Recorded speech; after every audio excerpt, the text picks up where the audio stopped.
I'm Kimberly Turner from cookingwithkimberly.com, and tonight I'm going to show you a really great and easy recipe for oven-baked pear and rhubarb with verjus. Now, first things first, I'm going to cook it in these fantastic clay stoneware ramekins, okay? They are fantastic. I got them from a place called FromRussia.com online, and they have all kinds of authentic Russian cooking stuff and houseware stuff and shawls and things of that nature. But I got these guys because this is close to my heart. We are Eastern European in descent, and my family has made stuff like this for generations. So I thought I'd invest in some really cool pots like this. They're clay pots, and what they do is they retain all of the really great flavor, and they're really great for people that are on diets who are trying to, cut back on calories. However, easy now, we're making a dessert tonight, so we're gonna splurge a little bit in these guys. What's also cool is that they cook right in here with the lid on top, and everything stays in there. So delicious, it lets everything marry, and it's really good for not overcooking your dishes that you're cooking in it. It does a really good job at just keeping everything just right, so we're gonna use that. Now, if you're wondering what verjus is, verjus comes in a bottle like this. It is the juice of the unripened Pinot Noir grape. Now, what does verjus taste like? Make sure you check out my review for it so you can find out more information on it and more stuff that you can use it for. But I'm going to give you a summary. Basically, you can use it in replacement of a lemon juice or something tangy of that nature. If you're on a diet like the 100-mile diet where you try and eat everything within your local area and you don't live near a citrus grove like in Florida, then verjus is a really good option. And it's nice and tangy. It's really, really good. You can actually use it to make cocktails even. It's beautiful stuff. So first things first, on my stovetop, I have 3 cups of water and 1 cup of sugar, and I've brought them to a low and slow boil. Okay? Secondly, I've got a nice pear that I'm going to peel first. So first things first, I'm going to peel this beautiful pear, and we're gonna poach it in this water for approximately, I don't know, about 8 minutes. You don't wanna overcook it. You just want it to poach nicely. You don't want it to become mushy. So you're gonna use a nice firm pear. Now I'm gonna cut it in half because we're making 2 desserts tonight, 2 servings. And I'm just going to cut off the stem, that little bud end, as well as getting the seeds out of the center. All right, you're gonna place them into this water and you're going to poach them on a low simmer, okay? Okay, my pears are done.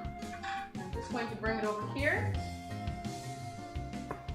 We can work now, we're going to add 2 cups of rhubarb. I had this already frozen in my freezer from my own garden, and that's 2 cups nice and sliced. I'm going to add about a 1/4 cup of this poaching liquid right now in with this rhubarb.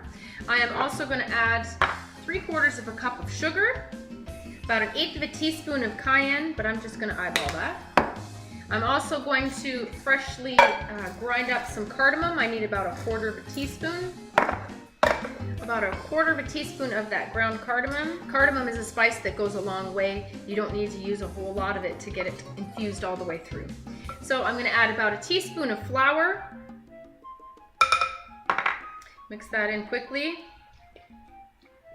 so it doesn't get clumps. As well as a teaspoon of cornstarch. I'm going to add about 2 tablespoons of verjus. Again, I'm eyeballing through. And I'm going to show you the color of this rhubarb. Now, rhubarb can be a variety of colors. It can be really, really red in color, or it can be greeny brownish, right? So what we don't want is a brown looking dessert. The way we alleviate that is we're going to add some beautiful strawberry jam. Now, this is our own strawberry freezer jam. Make sure you check out that recipe for it. It's very, very tasty. And we're going to get 3 tablespoons of this strawberry jam. Not only will it sweeten it up, but it will give this beautiful red color.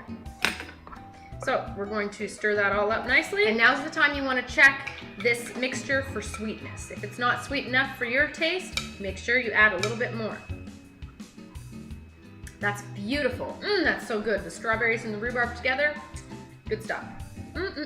Plus it's nice and spicy with that cayenne pepper. I love this stuff. Now I'm going to take a little bit of butter and I'm going to smear it all on the inside and the lid. So make sure they're well coated. Now's the fun part. We're going to fill with these pots half halfway with this rhubarb mixture. Then we're gonna add one of the poached pears to each one of these beautiful pots. And then we're going to top it with the remaining rhubarb concoction. Okay, so if it's almost to the top here-ish, a couple inches, maybe an inch and a half away, 2 inches. What I wanna do is I wanna get it up to about 3/4 of an inch from the top. So I'm gonna use any remaining poaching liquid just to fill in that gap, if you need to. And we're gonna put a dollop of butter on the top of each one. You're gonna put the lids on now.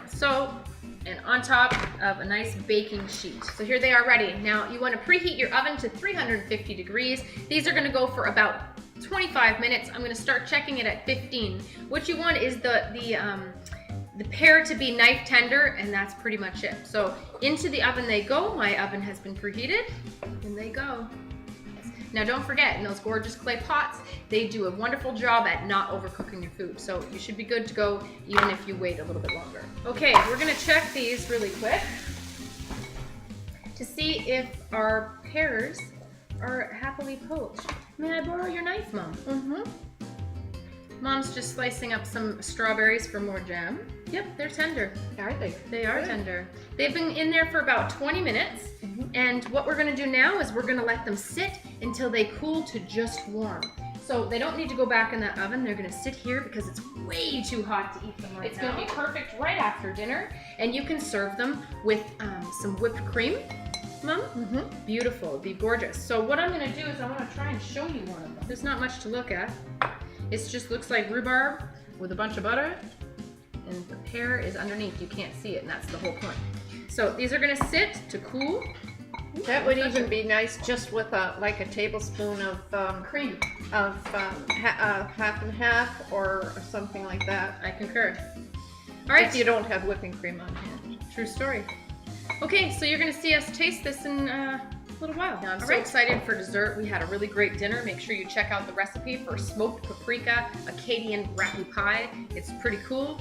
And now we're ready to go with these guys.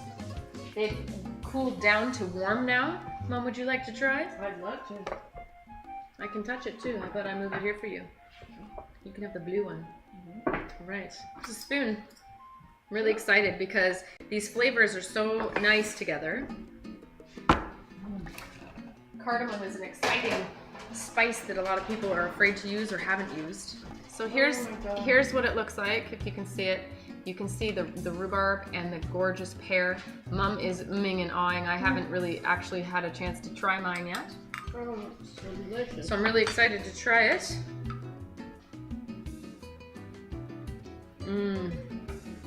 I love that the rhubarb is still intact. It's not mushy. It's still, And so is the pear.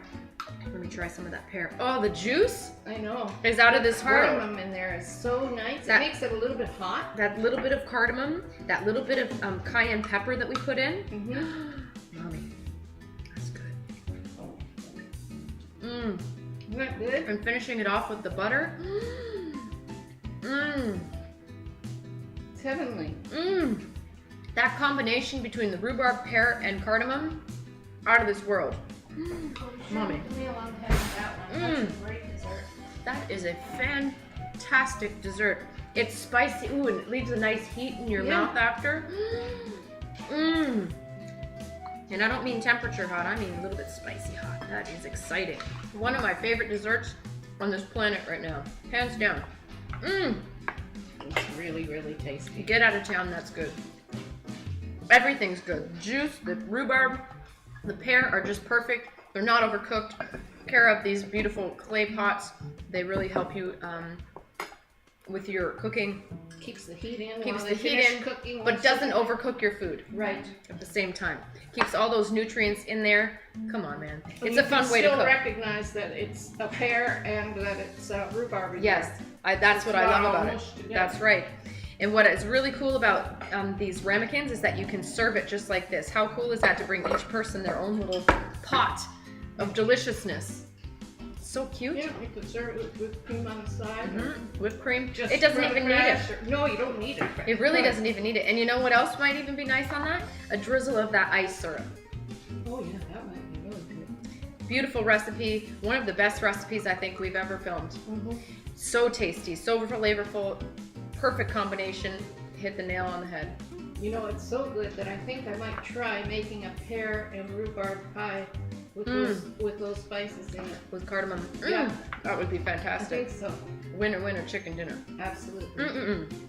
Anyhow, that's how you make it. An oven-baked pear and rhubarb with verjus. Don't forget the verjus. Oh, the verjus. The verjus, Oh, beautiful. That's right. A little bit of tang, that's right. Anyway, it's oven-baked pear and rhubarb with verjus and cardamom, I guess. Fantastic. Man, you really do have to mention the cardamom because it is a real big player in this. Perfect. So for more information, check out FromRussia.com for great Russian kitchenware like this, as well as other Russian gifts and specialty items. Anyhow, make sure you check out Mom's website at IngridTurnerToday.com. Follow me on Twitter at Cooking with Kim E with a capital E. Like the fan page at Facebook.com/CookingWithKimberly. My shows are on iFood.tv/CookingWithKimberly and YouTube.com/CookingWithKimberly. And my site is CookingWithKimberly.com. That's it, that's all. Be a champion in your kitchen and eat deliciously. Bye.